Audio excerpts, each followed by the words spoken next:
Boa tarde a todos e bem-vindos. Vamos esperar apenas mais um par de minutos enquanto as pessoas estão a entrar aqui na sala do Zoom e depois começaremos. Portanto, vamos só aguardar. Provavelmente não vamos dar sequer os 5 minutos de tolerância académica, até porque nós temos que cumprir o horário de encerramento, mas vamos esperar provavelmente mais um par de minutos para que outras pessoas possam, entretanto, juntar a nós. Até já.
Muito bem, já passa um minuto, aliás, 2 minutos das 16 horas. Se o professor José Carlos do Espírito Santo estiver de acordo, poderíamos começar. Então, mais uma vez, muito boa tarde a todos. Queria dar as boas-vindas a todos os participantes nesta sessão em nome da minha editora e da sua diretora, a professora Manuela Martins, que não pôde estar aqui connosco hoje. Ela está numa reunião e se essa reunião terminar a tempo ainda se junta a nós, mas pediu-me também para representar aqui nesta sessão. Aproveito para informar que esta sessão está a ser gravada, portanto está a ser transmitida online no Facebook e vai ser gravada para ser disponibilizada posteriormente. Portanto, se alguém tiver objeção relativamente a isso, portanto, é a altura de abandonar aqui esta sessão, mas esperemos que não.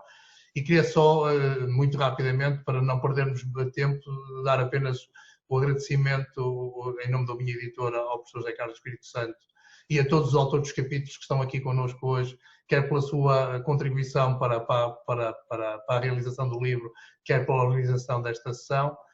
E dizer que é um prazer estar aqui hoje, quer pela relevância, a qualidade e o interesse da obra que estamos aqui a apresentar, que dá a conhecer uma figura que melhora o conhecimento de uma figura essencial e pioneira, portanto, do Alan Turing, para aquilo que é a nossa sociedade hoje, para os desenvolvimentos da área da computação e da inteligência artificial que moldam a nossa vida de hoje, mas também pelo facto de, apesar deste livro ter sido o terceiro em ordem cronológica a ser editado o ano passado pela minha editora, ele de facto verdadeiramente foi o primeiro livro que nós editamos na minha editora a seguir todo o processo editorial e, portanto, é de facto, de certa forma, o primeiro filho da minha editora é este livro do Alan Turing. E para terminar, e antes de passar a condução da sessão ao professor Carlos Espírito Santo, a quem de novo agradeço, só dar nota que pretendemos ainda durante a Feira do Livro, ou seja, até setembro, provavelmente a minha editora irá editar mais algumas obras e tentaremos também organizar mais algumas sessões neste formato da apresentação de alguma dessas obras novas que estão já no prelo e eventualmente de uma outra obra que já editamos anteriormente.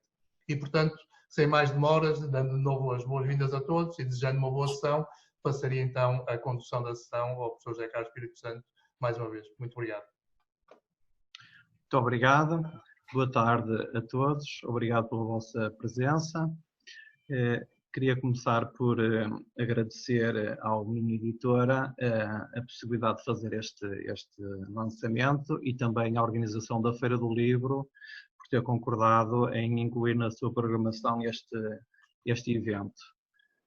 Queria fazer um agradecimento especial aos autores dos capítulos do livro que prontamente aceitaram em participar neste lançamento. E agradecer a presença também do público em geral. Eu muito rapidamente vou apresentar os autores do livro que estão aqui presentes. Portanto, o professor Muniz Pereira da Universidade Nova de Lisboa, os professores Olga Pombo e Fernando Ferreira da Universidade de Lisboa, a professora Sofia Miguens da Universidade do Porto, o professor Jamel Valença da Casa, da Universidade de Minho, e ainda contamos com a presença durante a sessão de Pedro Quaresma, da Universidade de Coimbra, e de José António Alves, também da Universidade do Minho. Umas breves palavras só para contextualizar este livro. A ideia inicial vem já desde o ano 2012, quando se celebrou em todo o mundo o chamado Turing Year, o ano Turing, portanto o ano do centenário do nascimento. O projeto demorou alguns anos a ser concretizado, mas de facto o tema não passou de moda, portanto não perdeu pela demora na concretização. E além disso, teve esta feliz, para mim muito feliz, circunstância de entretanto ter sido criada a editora e o livro ter podido ser editado pela Winnie Editora. Depois destas palavras, então, eu iria dar início ao debate e iria interpelar o professor Muniz Pereira, que abre o livro com um capítulo chamado Turing está entre nós. Portanto, eu pedi ao professor Muniz Pereira que, então, nos dissesse algumas palavras sobre quem foi este cientista e porque é que ele está entre nós. Com todo o gosto. O Turing foi um matemático inglês que fez o seu trabalho principal nos anos 30, ao definir aquilo que nós chamamos hoje máquinas de Turing e que ele chamava as A-máquinas, e o seu trabalho consistiu em mostrar que era possível definir uma máquina relativamente simples, portanto capaz de ser construída e que computava qualquer função computável. Isto por comparação com outras definições, já na altura... Ali, estou com a câmera desligada. Não sei se me estão a ouvir bem. Sim. Já na altura, outros autores tentavam definir, afinal de contas, o que é computável. Os matemáticos queriam saber, matematicamente, o que é que podemos computar, e havia várias definições, desde o Kolmogorov, aos sistemas de Post, ao Smolian, por aí fora. E o que se veio a mostrar, um resultado importante, é que se veio a mostrar que todos esses sistemas formais eram equivalentes entre si, ou seja, definiam a mesma coisa, porque o problema é se estamos a definir o que é computável, como é que sabemos se a definição está correta? Pode sempre haver uma outra definição considerada mais correta. E todas as tentativas por vias diferentes, no fundo, definiram a mesma coisa. E essa definição, que ainda hoje é aceita, no caso do Turing, está ligada a uma realização física, que não era o caso dos outros sistemas. E essa realização física, no fundo, é um autómata finito que pode escrever numa banda com quadradinhos, pode ler, pode mudar de estado e que corresponde, afinal de contas, aos nossos atuais computadores. E o próprio Turing participou na realização digamos, do primeiro computador físico, para além de todas as outras coisas importantes que ele fez, como seja descodificar a máquina Enigma, que era usada pelos alemães durante a Segunda Guerra Mundial, e a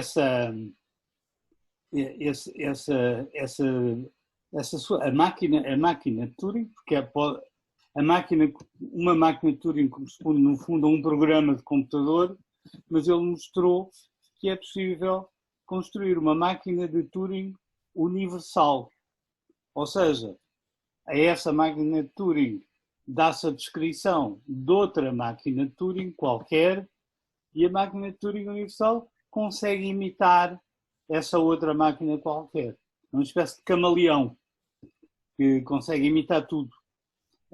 E, no fundo, isso corresponde aos nossos computadores atuais. Nós metemos um programa qualquer no computador e sabemos que ele vai ser executado. Não temos que ter, como nos eletrodomésticos, digamos, uma máquina para lavar a roupa, outra para passar a roupa, outra para aspirar o chão, mas há uma máquina que dá para tudo. As pessoas hoje em dia aceitam isso como naturalmente, mas não é evidente que assim seja. Que haja uma máquina que computa tudo e que imita qualquer outra. O Turing também trabalhou na embriogênese, quer dizer, no fundo, como é que pode nascer uma máquina como nós? E estudou como é que um embrião se desenvolve. E ele achava também que o processo de desenvolvimento do embrião também era caracterizável por processos de cálculo, digamos assim, simbólicos. Portanto, é muito importante que as máquinas de Turing limitam-se a manipular símbolos, a ler símbolos, a escrever símbolos, mas têm uma particularidade importante que é poderem consultar um oráculo. E podem fazer uma pergunta para fora e perguntar isto é verdade ou não e receber uma resposta sim ou não. Isto tem tudo a ver com o que nós hoje chamamos de complexidade computacional, que está ligado à possibilidade de fazer perguntas a um oráculo exterior. Ele nessa altura não lhe chamava oráculo, mas foi o Turing que na verdade criou essa possibilidade de interrogação. Portanto, isto em termos muito sintéticos. Eu gostava de dizer que o meu primeiro artigo sobre o Turing é de 1970. Eu ainda era estudante do 4º ano do técnico.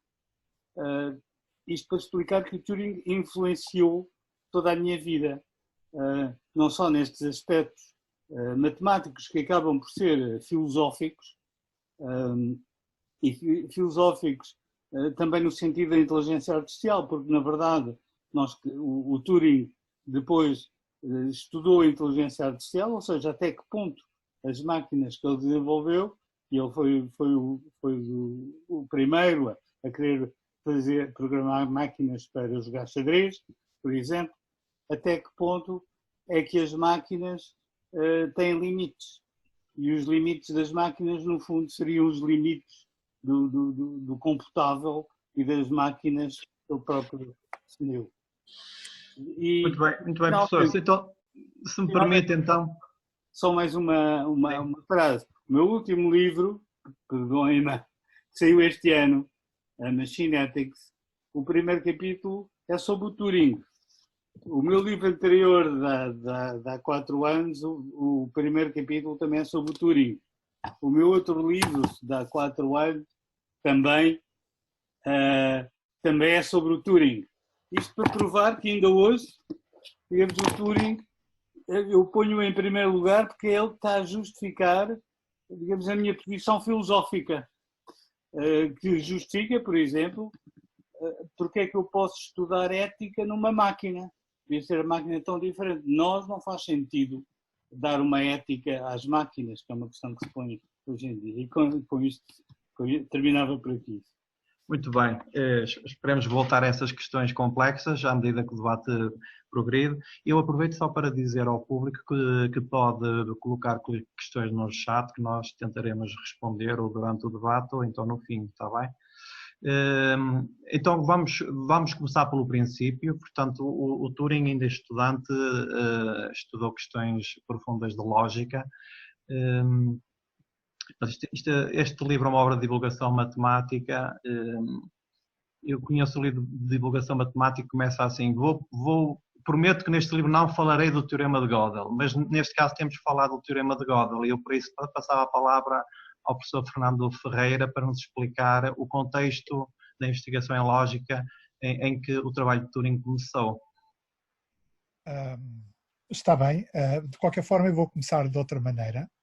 Eu vou começar por ler uma coisa que um professor de Harvard em 1956 escreveu e que vem na cena do que o professor Luís Muniz Pereira disse.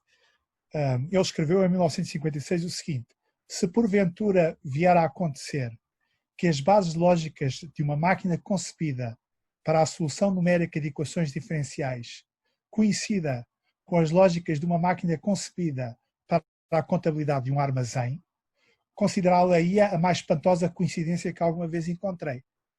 Este é o senso comum.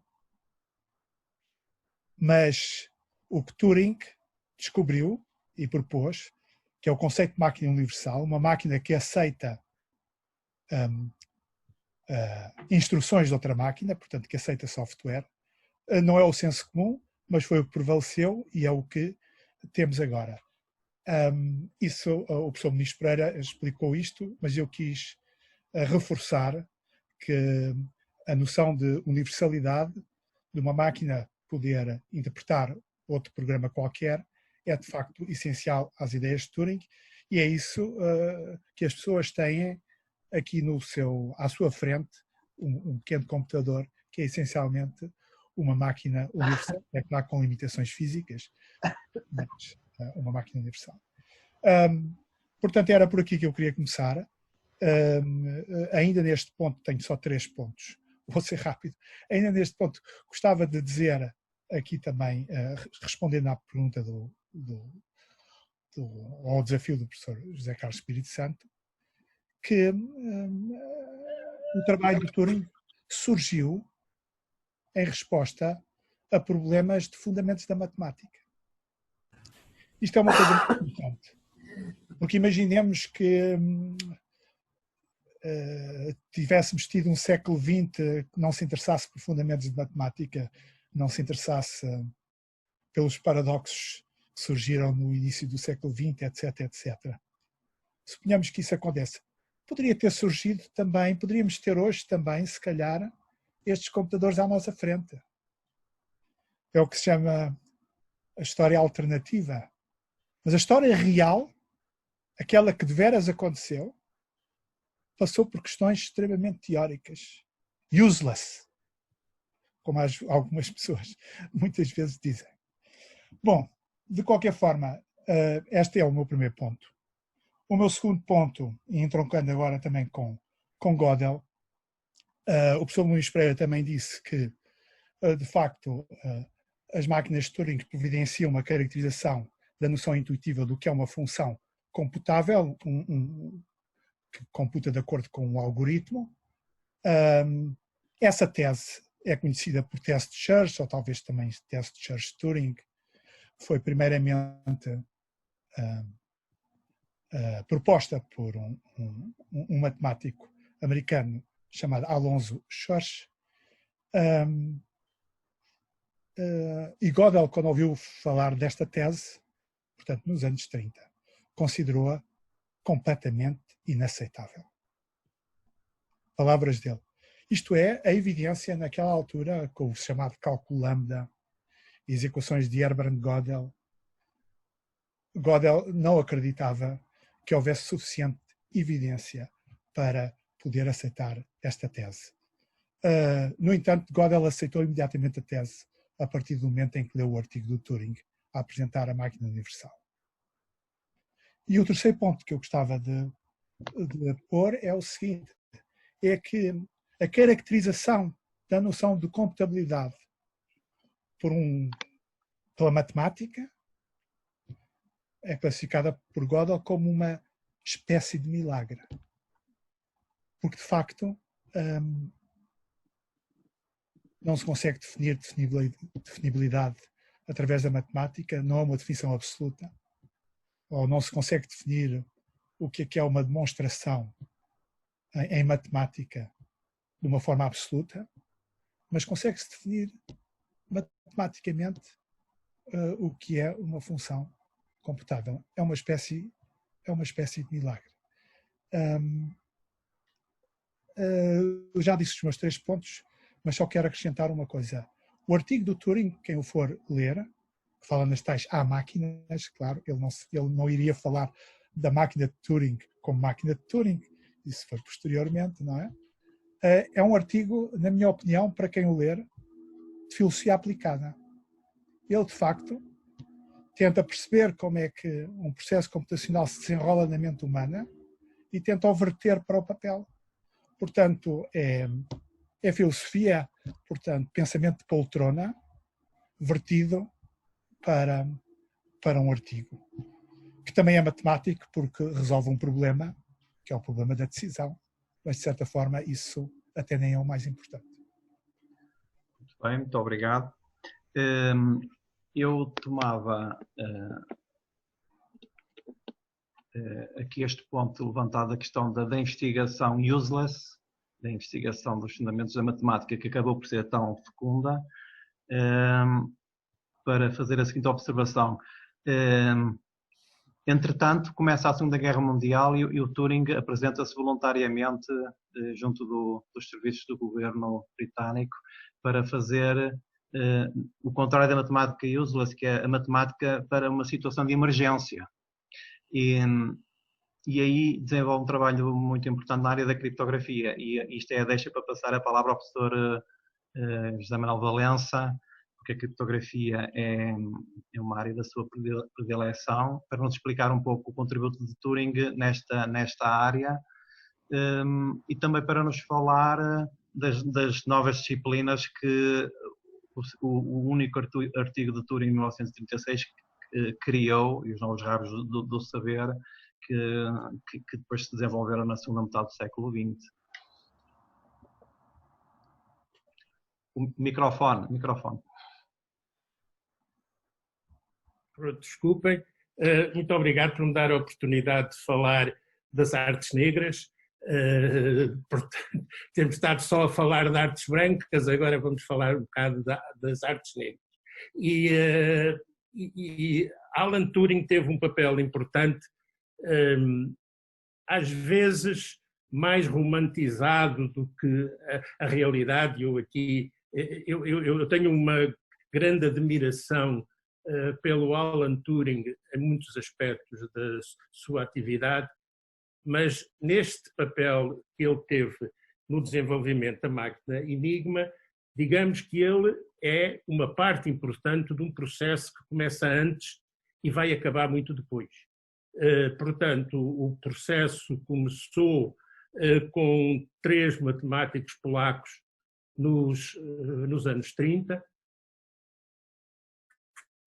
Com esses 3 matemáticos, que eu não me atrevo a dizer o nome deles e, portanto, o artigo estão lá ditos quais são, e, portanto, foram esses 3 matemáticos que pegaram na matemática operacional, que era, digamos, a teoria dos grupos, a teoria dos grupos simétricos, e foi a partir dessa matemática operacional que eles desenvolveram os fundamentos dos ataques às máquinas rotores, do qual a máquina Enigma era um exemplo.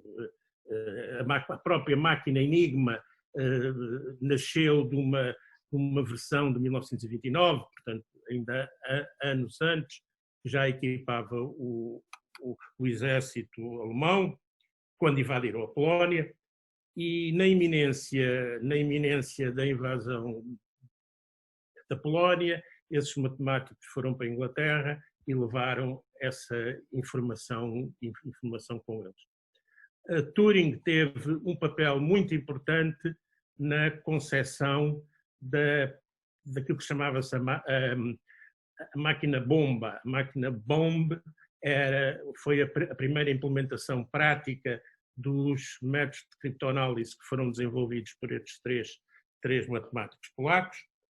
E, portanto, ele teve um papel importante no sentido de levar a ciência matemática pura para um artefacto de engenharia. E esse é um aspecto importante que eu gostava de fazer referir. Turing foi mais do que um matemático, foi também um engenheiro. E isso é importante que se faça referência a isso. E ele levou e conseguiu desenvolver processos práticos de implementar o que tinha sido desenvolvido por esses polacos.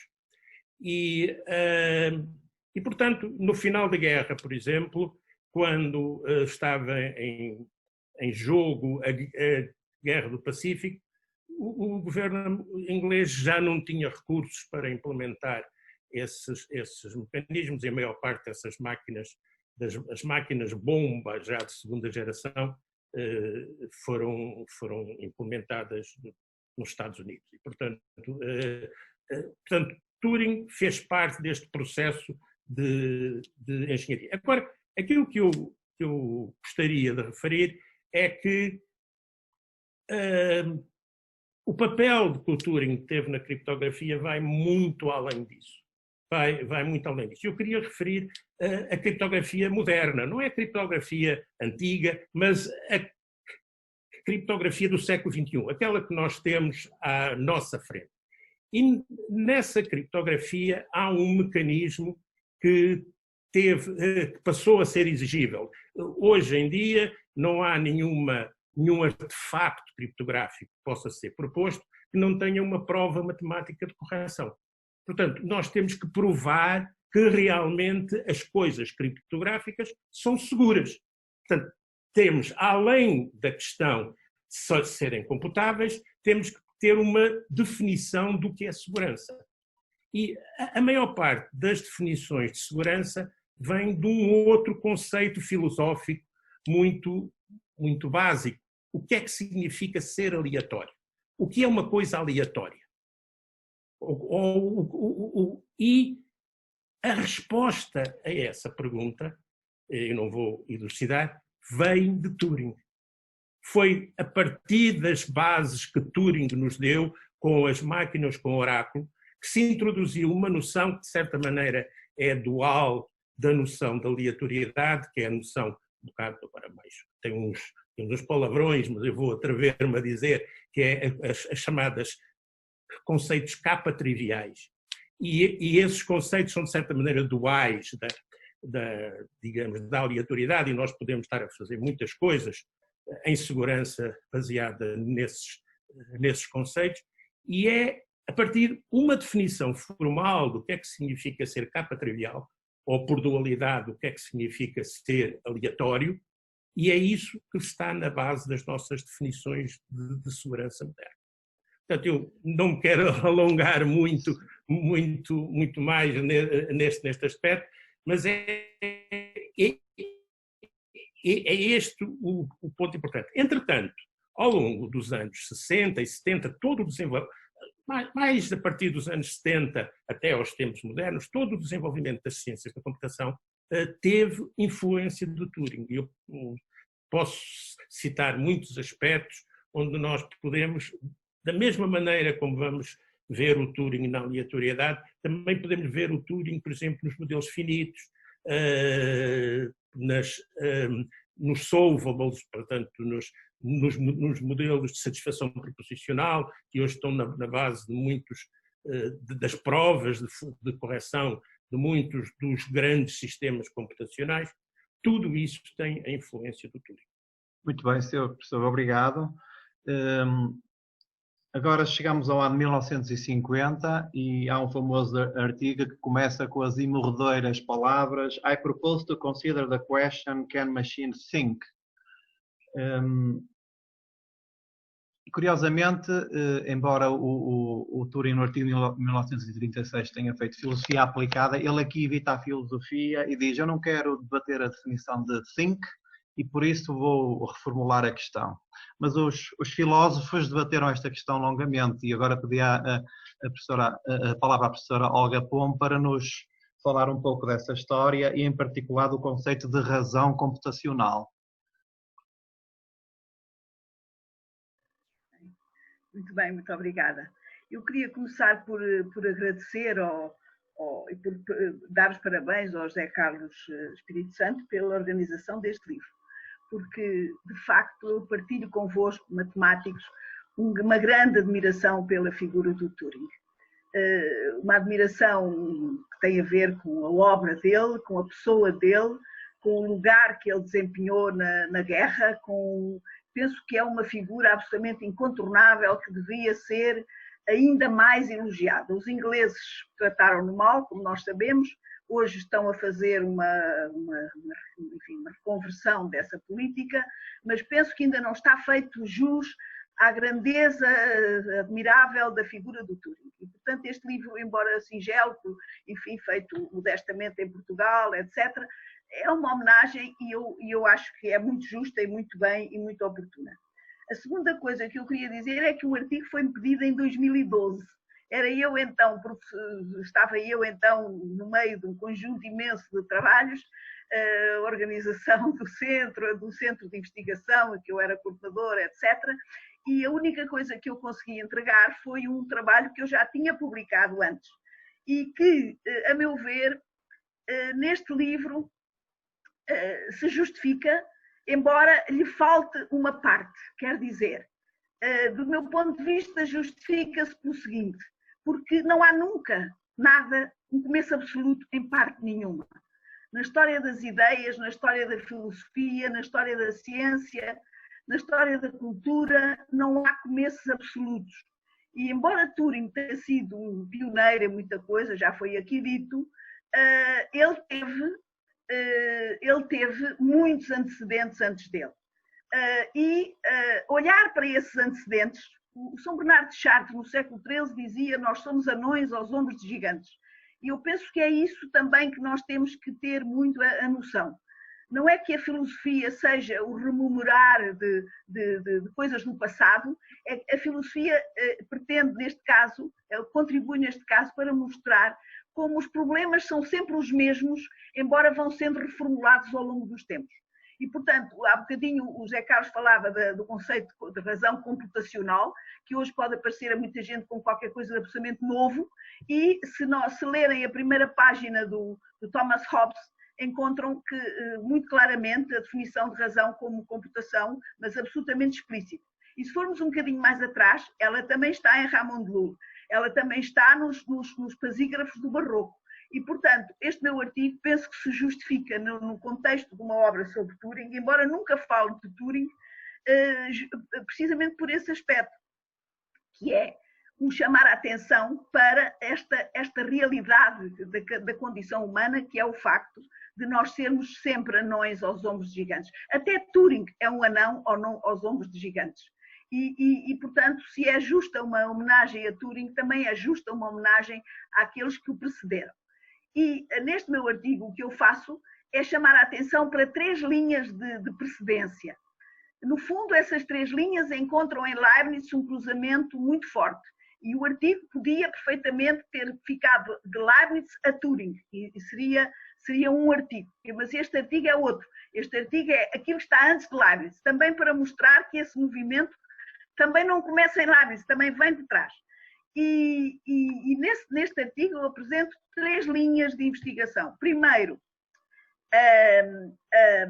a tradição combinatória, que é muito importante, foi muito importante ao longo de todo o pensamento filosófico, mas que teve um lugar destacado depois no século XIII com um místico, também matemático. Enfim, estamos no século XIII, portanto estamos num momento em que ser matemático ou ser filósofo são palavras que se usam de uma outra maneira, mas Ramon de Llull, e teólogo, ele era também um grande teólogo, portanto daquilo que nós hoje chamaríamos um teólogo, Ramon Llull teve um papel muito importante, como lógico, também era um lógico, e no fundo fez uma coisa muito importante, foi afirmar com muita força a universalidade das leis da razão.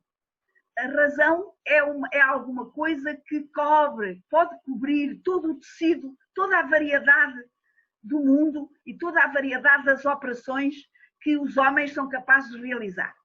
E essa é uma dádiva, digamos, uma homenagem que nós temos que lhe prestar. Não se limitou a dizer isto, aplicou isto de uma forma quase mecânica, inventando um sistema de signos que rodavam em círculos concêntricos e que criavam um regime heurístico de produção de sentido e de significado a partir justamente do jogo simbólico. Pronto, podia desenvolver, mas está lá no artigo, podem ver. A segunda linha de investigação tem a ver com o que aquele colega falou da criptografia e que neste caso chamava-se pasigrafia e que tem a ver com a procura de uma língua universal e filosófica, que se começa a ser importante no século XVI, quando o latim, a partir do século XVI mais, mas embora haja tentativas anteriores também, mas enfim, o latim vai perdendo força como língua universal e para responder a essa falta do latim, começam a surgir um conjunto enorme, mas uma coisa enorme, uma variedade enorme de investigações e de propostas com vista à construção de uma língua universal. Mais uma vez, é sempre a velha ideia lulliana de arranjar um instrumento de cálculo e um instrumento de racional que permita cobrir a realidade, toda a realidade. Pronto, isso aqui há muitas questões interessantes aqui que se colocam sobre o que é isso da linguagem, o que é isso do símbolo. Estes homens estavam a tentar fazer uma tal pasigrafia, criptografia, etc. E ao mesmo tempo estavam a discutir questões absolutamente decisivas sobre o que é um símbolo, o que é um signo, o que é uma língua, o que é a linguagem humana, etc. E as investigações linguísticas no século XVI andaram todas misturadas com este fenómeno cultural muito importante de procura de uma língua universal. Leibniz também pertenceu a este grupo e, de alguma maneira, é o grande representante do século XVII já destas investigações e levou a um ponto que nenhum outro a tinha levado. Mas isso é outra questão. Finalmente, o terceiro tópico importante é Thomas Hobbes, de quem eu já me referi, que é um autor inglês que defendeu uma tese que foi escandalosa na época, segundo a qual raciocinar é calcular, ele diz isto explicitamente, e calcula-se a partir de signos, calcula-se a partir de nomes. E, portanto, há uma articulação absolutamente estabelecida que ele desenvolve com muito rigor, com um espírito muito fino e muito profundo sobre a relação entre linguagem, cálculo e pensamento e raciocínio. Estas três linhas chegam a Leibniz. Leibniz era, como sabem, um gênio universal, conhecia tudo o que se passava, o que tinha passado antes dele. Acho que é o leitor mais voraz que se possa imaginar no seu tempo, não havia nada que lhe escapasse de todas as áreas, conhecia todas estas investigações e reuniu-as numa investigação absolutamente singular e ao mesmo tempo decisiva, e formulou de forma muito rigorosa, explicou, não se limitou a formular, mas explicou de forma muito rigorosa o que era isso de uma razão calculadora, como é que isso podia funcionar. Através de uma teoria muito interessante, que é a chamada teoria do pensamento cego, que eu não desenvolvo neste artigo, porque neste artigo eu termino quando Leibniz começa. Agora seria preciso avançar para Leibniz. Por acaso já tenho isso feito, mas não está neste livro, porque ele foi-me pedido em 2012. Se fosse hoje, eu teria apresentado um trabalho, talvez, de Leibniz a Turing, que é um trabalho também fascinante e que penso que tem por base esta teoria magnífica, pouco conhecida, mas muito interessante, muito heurística, muito fecunda, que se chama a teoria do pensamento cego. Em limite, o que Leibniz quer dizer, o que Leibniz quer valorizar é justamente a questão do símbolo. E se nós pensarmos que não há matemática sem símbolo, e que, de alguma maneira, a matemática é alguma coisa que se produz com os símbolos, em torno dos símbolos. E disso também Alan Turing, até no célebre artigo de meia dúzia de páginas que publicou quando tinha 21 anos, deu conta dessa consciência, da consciência muito clara sobre exatamente a importância do simbolismo na construção matemática. Muito obrigado, Sra. Professora. Muito obrigado. Este artigo 950 é visto como um pronúncio da área da inteligência artificial e também é central para os posteriores desenvolvimentos em filosofia da mente. E eu então agora passava a palavra à professora Sofia Miguens para nos explicar porque é que Turing também é tão importante nessa área. Boa tarde a todos. Muitos parabéns às edições da Universidade de Minho pela existência e ao professor José Carlos Espírito Santo por este livro. Eu vou então dizer algumas coisas breves sobre filosofia da mente, já que é esse o tema do meu artigo neste volume. Talvez seja surpreendente, ou talvez nem tanto, dado aquilo que várias pessoas já disseram, mas Alan Turing é extremamente presente na filosofia que se faz hoje, em particular na filosofia da mente. E o artigo Computing Machinery and Intelligence, o artigo de 1950 da revista Mind, devo dizer, nós não duvidamos nem um segundo, publicamos agora uma antologia de filosofia da mente, textos clássicos em português e começamos com o Computing Machinery and Intelligence. Portanto, é um volume irmão deste volume que começa com o Computing Machinery and Intelligence. Eu diria, eu já o uso em aulas de epistemologia de filosofia da mente há mais de 20 anos, quase com o mesmo espírito com que lemos diálogos de Platão ou com que lemos as meditações de Descartes. Quer dizer, trata-se de um exercício de pensamento sobre o pensamento e de um texto para o qual se pode olhar repetidamente e por todos os lados. Para quê?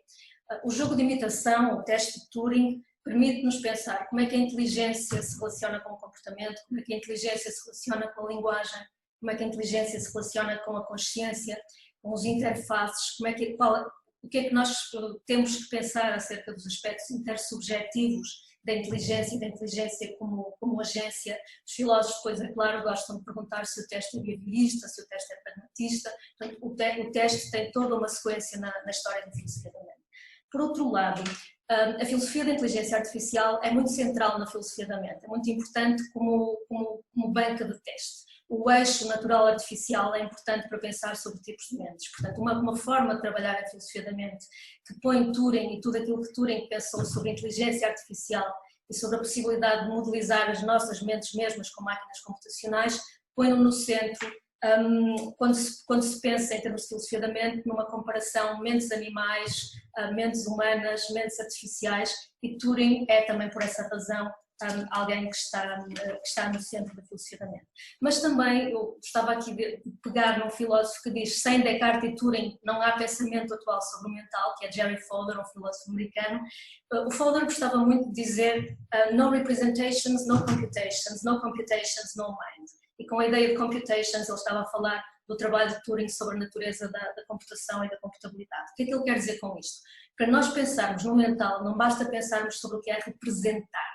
Não basta pensar sobre aquilo que os filósofos chamam de intencionalidade, é preciso pensar sobre inferir, sobre passagens de pensamento.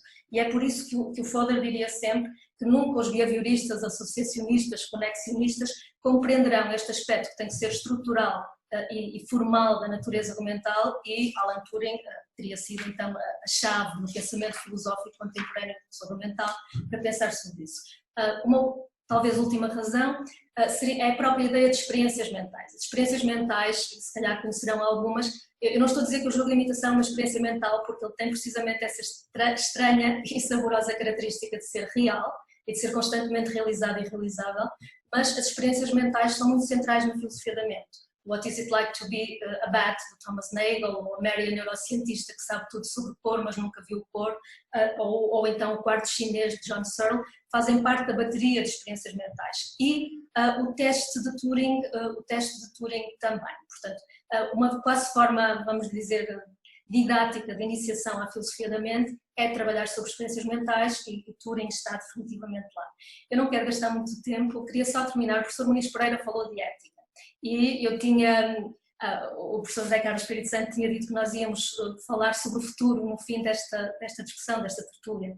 Eu diria, a partir da filosofia, que nesta altura esta conexão da ideia de inteligência artificial e de mentes artificiais com a ética é aquilo que se torna mais premente pensar. A filosofia tem todo um conjunto de pensamentos acerca do que é que um humano está a fazer quando pensa eticamente, quer dizer, quando se trata de decisão, quando se trata de ação, quando se trata de comportamento a que nós chamamos ético. E o grande problema aí é, vou dizer de uma forma muito rápida, se as regras são ou não são explícitas. Quando nós, por exemplo, pensamos em kantianismos ou utilitarismos ou éticas das virtudes, há todo um conjunto de reflexões acerca do caráter explícito ou não explícito, daquilo a que nós chamamos uma regra na natureza da inteligência, que eu penso que hoje seria extremamente importante para, no trilho de Alan Turing, pensar de novo sobre as questões da inteligência artificial. Isto estava totalmente ausente no meu artigo para este volume.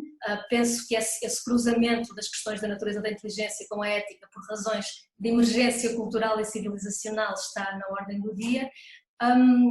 Não queria ocupar mais tempo, queria terminar por aí, portanto, repetindo aquilo com que comecei. Nós, trabalhando em filosofia da mente, escolhemos começar a nossa antologia de clássicos de filosofia da mente com o Computing, Machinery and Intelligence, porque nos parece um clássico tão clássico como muitos clássicos da filosofia.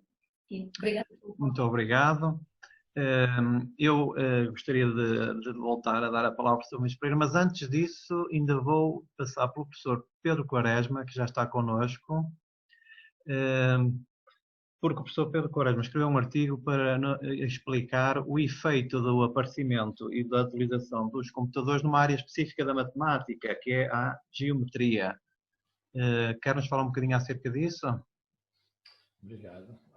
E também estendo os meus agradecimentos e os meus parabéns por esta iniciativa, que efetivamente já vem de longe, mas que se mantém atual.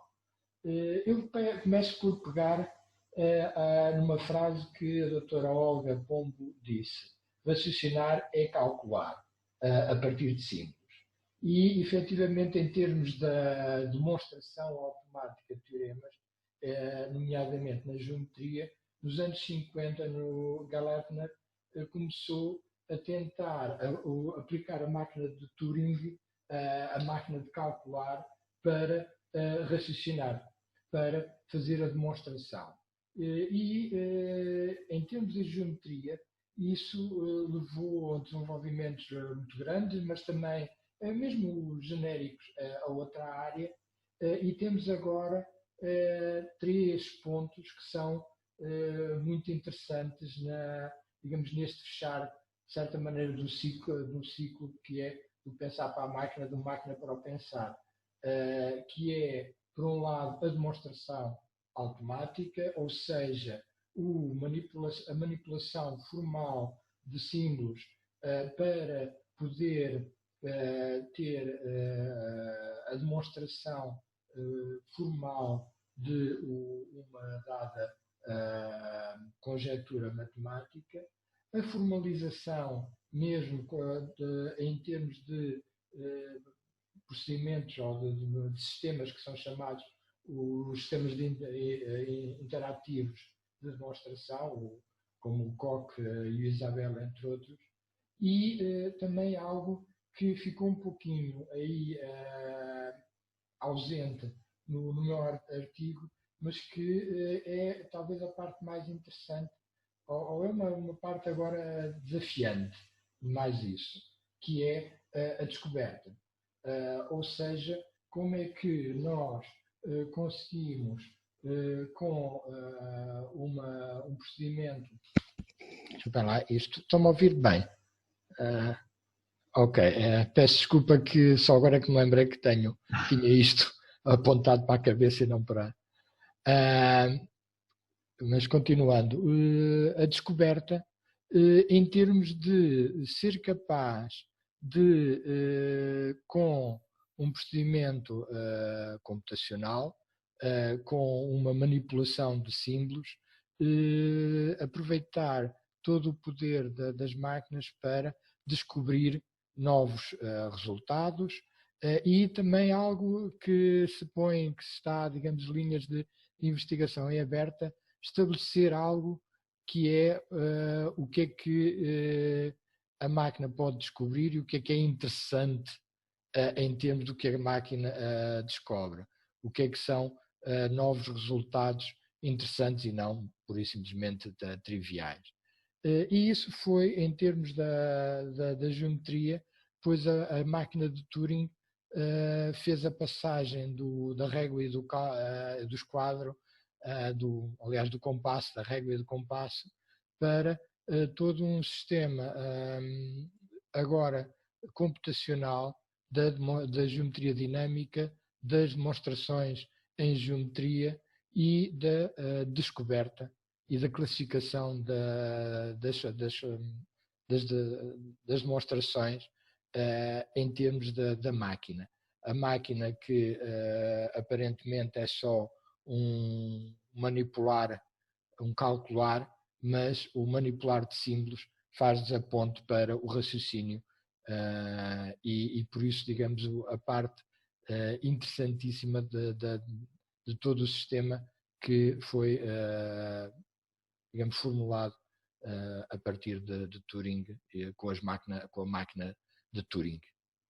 Ok.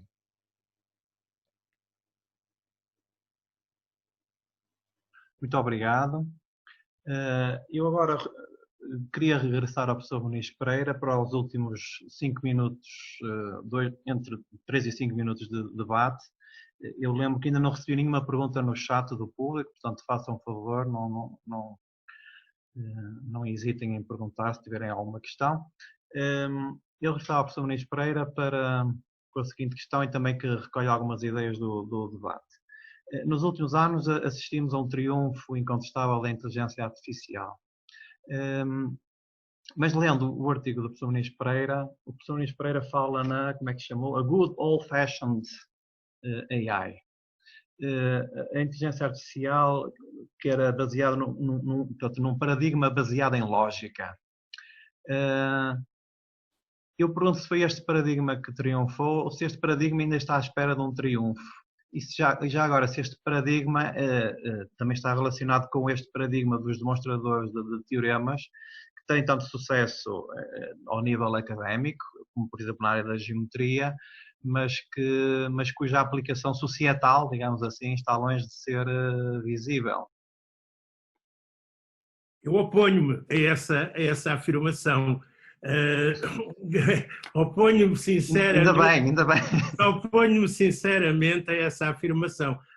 Aliás, eu posso dizer que o pão com manteiga da lógica, nos dias de hoje, é precisamente estes demonstradores de teoremas e que, principalmente, por exemplo, o model checking, que fazem com que grande parte dos artefactos com que nós nos baseamos, por exemplo, estamos a olhar para um deles, desde principalmente os finais dos anos 80, que toda a correção de todos os chips que estão dentro do computador que vocês estão a olhar, a construção destes chips é de tal maneira cara que ninguém se atreve a construir um chip, passá-lo para a sílica, sem demonstrar que a lógica do chip está correta, que o chip faz aquilo que deve fazer. E isso é feito por demonstradores de teoremas. E, portanto, o valor económico de uma coisa dessas é enorme. Os aviões que estão, digamos, hoje em dia não tanto, mas os controladores de tráfego aéreo, os controladores artificiais de tráfego aéreos, hoje em dia fazem com que dois aviões não choquem um com o outro com demonstradores de teoremas. Portanto, e eu podia fazer aqui um enunciado uns atrás dos outros, de aplicações economicamente muito relevantes. Por exemplo, o Airbus 800, todo o sistema de avionics para manter o Airbus 800 no ar, foi feito com demonstrador de teoremas. Portanto, isto faz com que essa afirmação de dizer que estes demonstradores de teoremas são assim um bocado fantasiosos e só os académicos é que se preocupam com eles, não é verdade, nem nada que se pareça. Muito bem, então vamos ouvir a opinião do professor. Já agora peço de interromper também só um bocadinho. Pedro, por favor, deixa falar o professor Nunes Pereira agora, está bem? Eu faço minhas as palavras do orador anterior completamente. Hoje em dia tem que se ter até demonstradores de teoremas no próprio hardware, sei lá, para que um drone não possa ser hijacked e mudado o seu software. Se alguma coisa mudar no software do drone, o hardware tem que provar, tem um demonstrador de teoremas hardwired que tem que aceitar a modificação, e isso é que dá segurança. Para responder à sua pergunta, eu ainda sou e continuarei a ser dos good old Artificial Intelligence, good old fashioned GoFi, porque no fundo é a posição filosófica dos limites e dos alcances do símbolo. E toda essa gente que fala de inteligência artificial, quando apenas estão a falar de 5 ou 10% do machine learning esse que eles utilizam processando numa máquina de símbolos, afinal de contas as teorias deles correm num computador digital. E também o próprio Joshua Bengio, o grande patriarca dessa escola, vem dizendo que é extremamente limitativo o machine learning atual. É uma moda, felizmente, está a passar, e os seus high priests já reconhecem isso. Eu gostava de comentar em relação à professora Olga Pombo que saiu agora um livro este ano chamado AI Narratives, extremamente interessante, porque do ponto de vista histórico e filosófico vai buscar, um pouco como ela fez, digamos, de onde é que apareceram e como se desenvolveram estas ideias. Desde os tempos, digamos, dos filósofos gregos. E, em particular, Hefastos, que é um deus grego, não só criou a Pandora, mas criou os chamados trípodes. Os trípodes eram uma espécie de driverless cars que serviam as refeições aos deuses e faziam tudo o que os deuses queriam. Claro, os deuses não estavam para se incomodar. Portanto, já aí aparece a ideia de máquinas com uma capacidade multifacetada, que eram os tais trípodes, e que percebiam também a linguagem natural, quer dizer, aceitavam ordens. E por toda a história que nós verificamos que, na verdade, essas máquinas são uma espécie de espelho dos escravos, porque os escravos estavam lá justamente para receberem ordens, perceber as ordens e executá-las, muito embora não tivessem toda a capacidade, eventualmente, do Criador. E portanto, hoje em dia, ao criarmos as nossas máquinas, começam a ter a necessidade de uma ética, porque começam a viver connosco e começam também a viver em populações de máquinas, nós temos que, de alguma maneira, entrar numa simbiose, numa convivência em que elas percebem a nossa moral e nós damos-lhes a moral delas. Como disse a professora Sofia Migans, é uma área em grande desenvolvimento. Eu, desculpem mostrar mais uma vez, mas saiu este meu livro, a versão em português deve sair para em setembro, sobre máquinas éticas.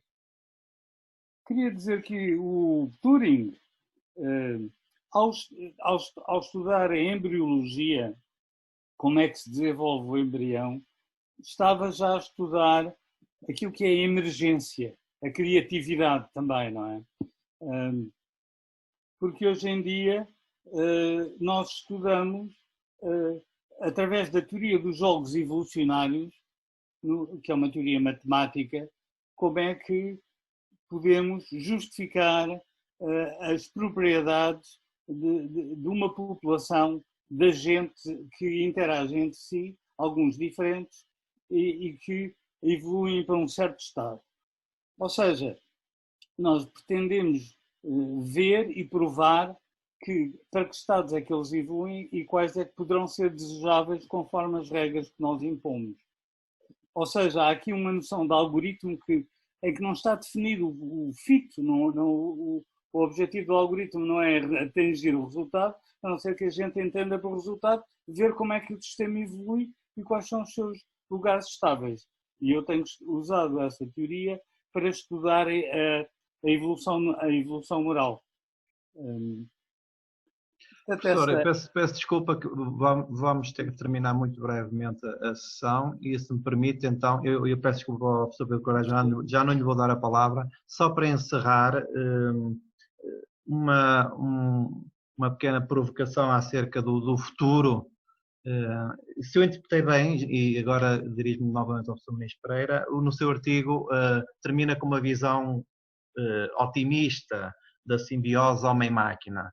Penso que interpretei bem. Eu agora dava a oportunidade aos restantes membros do painel de darem a sua opinião sobre esta questão, se estão assim tão otimistas ou se veem algum perigo no horizonte, também para terminar num tom assim mais popular o nosso debate. Para terminar num tom mais popular, desculpem, há um bocadinho, e às vezes nesta conversa veio ao de leve o mito do algoritmo maléfico. Portanto, ignorando que o algoritmo é uma obra do homem e é essencialmente um artefacto, e eu francamente não vejo que haja possibilidades de haver este tipo de simbiose, mesmo no futuro. Porque é interessante que nós estamos a ver sempre construções que são artefactos. Portanto, são obras do homem. E é fácil de ver que existe a possibilidade de máquinas produzirem outras máquinas. Obviamente, todos os dias nós vemos isso. Vemos máquinas a produzir outras máquinas. Mas não acredito que isso tenha um significado evolutivo, da mesma maneira como a vida evolui. Portanto, esta noção de simbiose não me parece realista. Muito bem. Alguém quer contestar para terminar o debate? Professora Olga Pombo, sim, faz favor. É uma questão complicada e que, sabe, para responder a uma pergunta tem que se ter muito cuidado na maneira como ela é formulada. E perguntar quais são os perigos da simbiose entre o homem e o animal é já estar, do meu ponto de vista, não é uma forma ideal de colocar a questão. O homem e a máquina, certo? Pois, exatamente, porque a partir do princípio que há simbiose, eu, por exemplo, penso que há um prolongamento do homem, não é em termos de simbiose, mas é em termos de incorporação e prolongamento. Não acho que a máquina seja um artefacto, acho que a máquina é um prolongamento. É uma exteriorização de uma capacidade que o homem tem, de uma atividade que o homem realiza. Assim como o martelo prolonga a mão, a máquina prolonga o raciocínio, o cálculo, etc. Portanto, não vejo como simbiose, vejo como prolongamento. E enquanto prolongamento não se põe o problema do perigo. O perigo o perigo, do meu ponto de vista, as questões sobre o perigo, etc., são receios e medos que resultam de uma pergunta mal colocada. Para mim não há perigo nenhum. Há um prolongamento e o homem vai crescendo, o homem vai se transformando e os seus prolongamentos vão-se também ramificando. Muito bem. Eu penso que temos que terminar porque o nosso tempo já se esgotou. Eu só gostava de poder dizer que, para mim, a simbiose tem a ver com uma evolução conjunta. Ainda estamos muito longe disso. Mas já não é possível pensar no homem evoluir sem evoluir com as suas máquinas. E as máquinas são um espelho dele, porque ele as constrói. E as próprias máquinas, essa evolução conjunta e a influência conjunta é que vai necessariamente dar uma simbiose, porque terá inevitavelmente que ser conjunta. eu receio bem que essas palavras possam ser mal interpretadas e já há experiências que eu tive pessoalmente nesta criação de um mito da máquina maléfica, do algoritmo maléfico. E isso e essas afirmações, mesmo essa noção que a professora Olga diz do prolongamento, de nos afastarmos da realidade, que é que a máquina é um artefacto feita pelo homem, e obviamente o martelo também é um artefacto feito pelo homem, obviamente nós fazemos máquinas para poder fazer mais coisas que não fazíamos se não tivéssemos máquinas. Isso é óbvio, mas isso não quer dizer que eu não me nasce, digamos, um outro braço quando eu ponho um martelo, não é? Não fico com 3 braços. Agora, portanto, há aqui um perigo. Há um perigo de criar uma barreira entre aquilo que se chamam os maléficos homens da tecnologia, que são os seres maléficos que estão a prejudicar nós, o homem comum, e isso é um perigo. Eu acho que a tecnologia ou o pensamento tem que ser integrada por nós todos. Nós devemos colaborar e devemos perceber a tecnologia e devemos estar integrados nessa tecnologia. E isso... mas não ter medo, não é? Não ter medo, quer dizer, isso muito bem. Pronto, temos que terminar. Agradeço mais uma vez aos autores que estiveram presentes e que contribuíram para um debate que me pareceu interessante e agradecer também ao público que esteve presente e pronto, até uma próxima oportunidade para falar de novo sobre Turing. Boa tarde. Boa tarde, muito obrigado também. Boa tarde. Boa tarde, obrigada.